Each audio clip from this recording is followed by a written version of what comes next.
ገዳዬን ኧረ እንደምን አለሽ ዘመዴ እንዴት ነሽ ነይ ነይ ነይ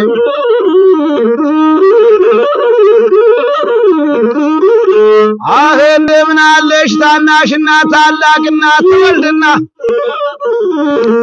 ሁለት ወንድማማች እናት ትወልድና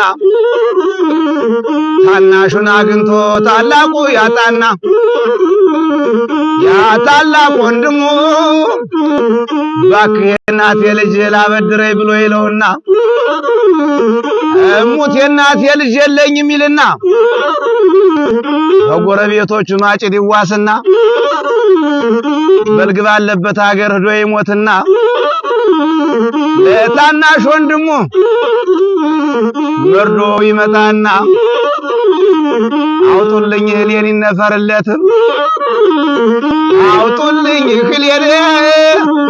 ይነፈርለት ብሎ ከማለት ድሮ ነበር እንጂ ተካፍሎ መብላት ድሮ ነበር እንጂ ተካፍሎ መብላት ከሰው ሀገር ወዶ ቀባሪ ማጣት ቀባሪ መንታቶ ዳኛ ካለ ከሀገር